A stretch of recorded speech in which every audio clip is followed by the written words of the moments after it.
Ben, je vis en pratiquant au maximum la simplicité volontaire. C'est l'art de ne consommer que la part qui me revient sur cette terre. On est 7 milliards maintenant, donc la Terre a un certain nombre de richesses, mais c'est pas illimité.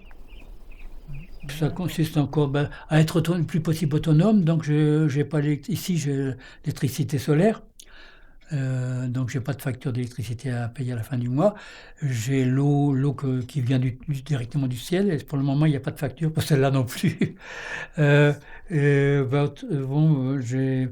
la voiture, je m'en sers le moins possible. Je me limite à 5000 km par an.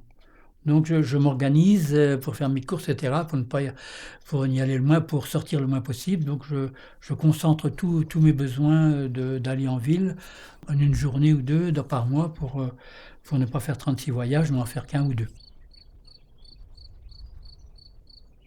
C'est-à-dire qu'au niveau financier, j'arrive à vivre avec 300 euros par mois. Donc pour mes besoins personnels, comme je touche 920 euros de retraite, il faut bien que j'arrive à liquider les restes. Donc c'est comme ça que je fais de l'accueil, je parraine 19 enfants dans 13 pays, je soutiens une trentaine d'associations, et puis j'arrive à me débarrasser de tout mon argent comme ça. Voilà.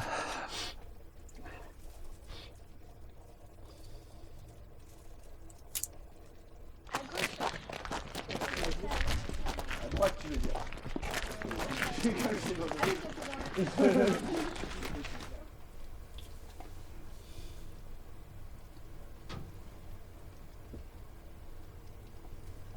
Je ne sais pas combien va être à manger ce midi encore, mais au moins 5 ou 6, je sais pas. Comme ça? Elle est où l'ouverture? Elle est là, là. On la tourne encore. Ok, vers l'entrée, ça marche. Et c'est des personnes qui sont là en woofing, ou qui sont là qui ont décidé de faire une halte ici, faire un break comme on dit, parce qu'ils ont besoin, quoi. Ils ont besoin pour différentes raisons concernant leur vie, concernant leur questionnement sur qui vivent, sur leur avenir. Parfois ils viennent là pour 3 ou 4 jours et puis ils restent plus longtemps. Il y en a qui sont restés 2 ans et demi, 3 ans. Comme Mélissa, par exemple, au début, elle était comme ça. Elle était dans son camion et s'arrêtait un petit peu, simplement pour s'arrêter. Puis en fait, elle est restée presque 3 ans. Ouais. C'est des orties bio. Ah bah ça. Ça existe encore les plats bio. Il n'y a pas encore de culture. Quoique, Monsanto prépare peut-être ses OGM d'ortie. Ah, ben non, ben, On n'est pas à l'abri. Non piquante.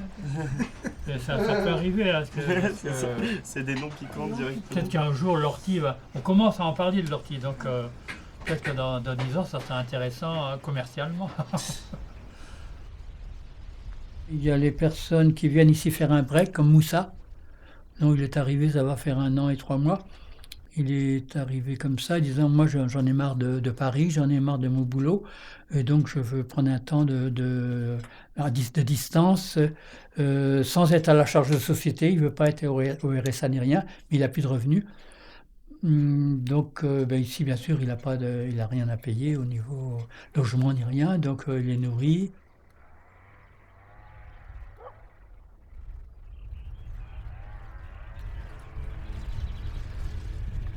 La récolte est meilleure qu'il y a l'année passée. Ouais, c'est vrai qu'il y a ça aussi. Ou un truc comme ça. Mais ouais, Quentin il m'a dit, il faudrait qu'on aille voir du côté des boutiques bio. Il y en a un peu, mais c'est pas le supermarché. Hein, Oui, voilà, c'est ça. Non mais ce que je veux dire c'est qu'on est dépendant quand même d'un truc d'approvisionnement et tout, tu vois. Si on nous lâchait dans la forêt comme ça, on mourrait en fait. C'est ça que je veux Ouais, dire. mais c'est peut-être aussi parce qu'on est dépendant des autres êtres humains. Ouais mais si on nous lâchait en groupe de 10 mec, on prendrait 10 personnes comme nous dans la forêt, on mourrait quand même. Hein. Ouais. Je sais pas. Bah, Il y a des faudra choses dans la forêt. Hein. Ouais, Moi, j'ai bah fait oui. l'expérience avec un de mes enfants pendant une dizaine de jours. Hein. Ouais, On a toujours trouvé des trucs. Hein. Ouais. Ouais. excellent. Mais surtout maintenant, quoi. En hiver, là, je dis pas. Hein. Ouais, L'hiver, c'est ça. on risquerait de crever. Mais l'été, il y a plein de petites baies, il y a des plantes, il y a des genre pissenlits, orties. Ouais, bah ça on l'a fait justement, mais il faut les connaître quand même quoi. Bon après on peut toujours Oui. goûter Et voir ce qu'il advient de notre bide. Et je sais parfois pas. donner un petit coup de main, je sais pas, moi vous allez dans un endroit où on fait du fromage par exemple, je sais pas, Ouais. des chevriers hautes et leur demander s'ils n'ont pas un coup de main, s'ils n'ont pas besoin d'un petit coup de main, on Ouais. échange un ou deux fromages quoi. Ouais, Ah bah c'est ça clair. c'est clair qu'il nous reste plein de trucs à faire dans ce domaine-là, l'échange de services et tout. Mhm.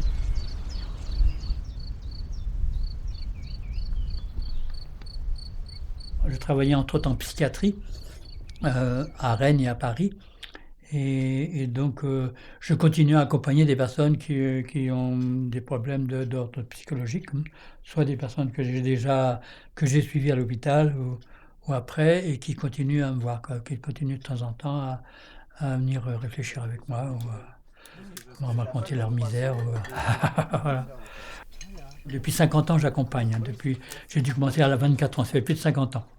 Au début, j'accompagnais des personnes malades alcooliques à Paris. Et aussi des personnes sortant de la prostitution et des sortants de prison. Hein? Donc, tu vois, j'ai 52 ans d'accompagnement.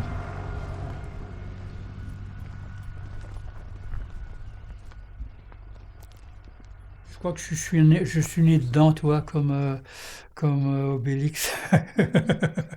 Parce que moi, de tout petit, j'ai vécu très simplement. On n'avait pas de moyens, on vivait avec notre jardin, 2 chèvres, des lapins, des poules. On n'avait pas d'argent et on était 4 à vivre comme ça. Je me souviens qu'à 8, 9 ans, déjà, je pensais à des choses qu'il faudrait mettre sur pied disons, pour que les pauvres puissent se défendre, quoi. Voilà, et je pense que j'ai poursuivi plus ou moins dans toute ma vie ce rêve-là. J'ai cherché aussi mon bonheur à moi. Donc, je crois que ce qu'on fait de bien dans la vie, c'est ce qu'on fait avec plaisir. Il y a des marguerites, là, les fleurs se mangent. Il y a du plantain lancéolé, là. Plantain lancéolé, ça se mange aussi en salade, hein, c'est très bon pour les voies respiratoires et pour les intestins. Éventuellement, tu peux nous en cueillir un brin pour nous le montrer Ouais, ouais, ouais. Plantain lancéolé. Voilà. Voilà. Un rêve, oui, j'en ai plusieurs.